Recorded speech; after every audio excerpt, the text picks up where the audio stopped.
How you guys doing? Matt with Tactical Guns and Gear.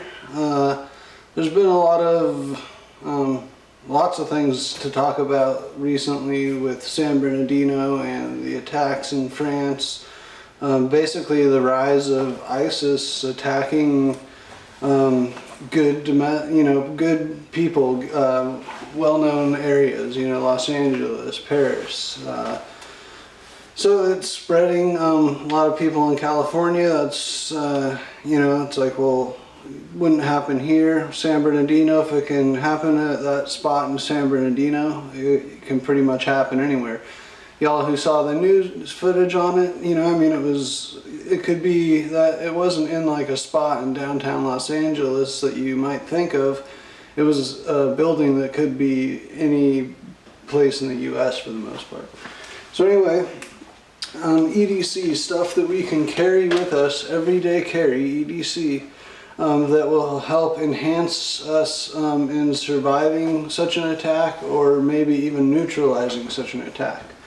So I've broken it down into a few different parts here of between armed and non-armed EDC. And mainly when I say armed, I'm talking about a firearm, because I would still want you to be armed something, whether it's a pocket knife, we'll get into it, but something. But there's especially non-armed and armed. And then there's just CCW on what you can have on your persons. And then there's CCW, like things you can do for bags, okay?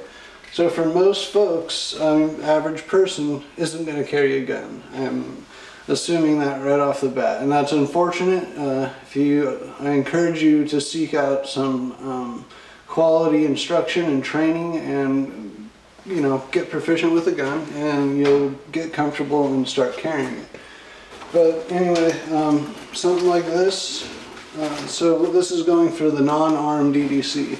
So if we have something like this, a shoulder bag, for women this could be a purse, whatever it is.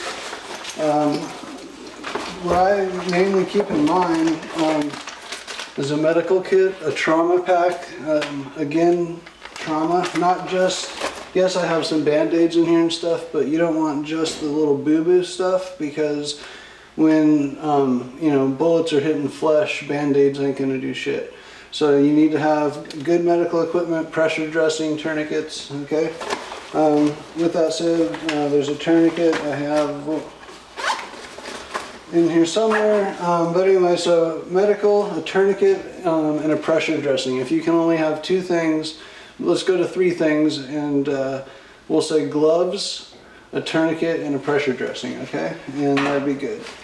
A camera, like you'll notice on this bag here, I have a camera pouch. The camera I generally keep on there is the one I'm filming this video right now. So it's nothing special, it's just a little Canon. But something that you can take good quality photographs with and still be on the phone in case you need to get photos or video for evidence. You never know. A camera could be a good thing. A flashlight. You can either carry a little flashlight in your, well, I just found out this thing's smoked. Carry a little flashlight in your pocket, or you can carry a separate one in your bag. Whatever, you should probably have for sure one, maybe, like I have this little keychain one here too.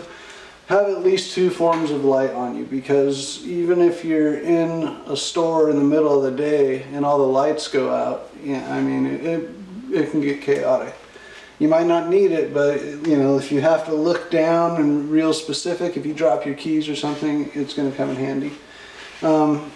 With the light, maybe you can have like a silent stick, like a glow stick type thing. That way, if you have your kid with you, you can tell them to hang on to this and stay in the room. And that way, there's just a million uses for the silent sticks. I'm going to kind of show you a quick example of how I have this. There's two parts to this bag. So this one would be more of the armed EDC. But mainly, I just have a couple pins, my business cards, a Cyalume stick, a cat tourniquet, a pistol magazine, and a rifle magazine, loaded. Keep in mind, if you're gonna keep extra ammo or anything, it absolutely has to be in the magazine, because you're not gonna sit there and reload from a magazine in the middle of an active fight, okay? So if you can, also flex cuffs. And this one, so just something simple like this. So maybe like if you get 3 or 4 or 5 people and you actually tackle one of these assholes, you know, if nobody's armed, but if you can wrestle him to the ground and bend his arms back and get him flex cuffed, you will be much more secure than having somebody that is not contained at all. Okay? Other than that, I would say make sure you have your phone with you, make sure it's charged. If you have a bigger bag, you can carry an extra phone charger, or they make those ones that are like a quick charge now. They work pretty good. So if you're not going to choose to have a firearm, I would strongly at least urge you to have a knife. When you have a knife, just, you know, I mean, hold it like a hammer and don't try and get special with it, you know. Just hold it like a hammer, and if they're coming at you, you know, just swing it at their inside of their arms if you have to. But primarily try and get away. You want it to at least be a means of standoff. Pepper spray, that's a good one. You know, you just got to be careful of where you use it, the whole downwind thing, indoors, things like that. Stun gun and tasers are good. They're two different things.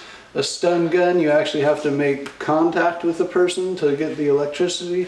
A taser fires the prongs. Taser is a company, a manufacturer name, like Remington versus AR-15, which is generic. Except Armor Light would disagree. Anyway, so for non-armed EDC, you know, just some bags. And then I found these. Real quick, I want to show, these are a couple things that any of you can have. You know, they might be a little bit big to fit in a pocket, but they're definitely small enough to fit in any bag you have. If you wear cargo pockets, you're in it. But both these items were under 10 bucks, and I think it was like 4 bucks and 8 bucks or something. So this Adventure Medical Kits this is the same company of my trauma kit, except this is more of just a basic, much more basic kit, but it does have gauze and a bandage, so you can create a pressure dressing with what's in here. Not to mention there's all kinds of little goodies in here. This is from Survival Outdoors, Survive Outdoors Longer, that's this company's name. Little tiny survival kit. You can see it's got some quick tinder, a little compass, a whistle, a fire starter, a space blanket, but just the, you know, the bare essentials. You know, if you have to, there's, I don't know, this might not be so much, the survival stuff might not be as important as the medical stuff, or it isn't, I should say. So at the very least, check these guys out, Adventure Medical Kits. They're waterproof, you can reseal them, and at the very least you can have one of these on you, and for the price, I would have one for every person that is in your family, or if you have a 4-passenger car, have 4 of these maybe lined up in a little tiny bucket or a little pouch in the back seat. Alright, so thanks for watching. Matt from Tactical Guns and Gear. Have fun, be safe.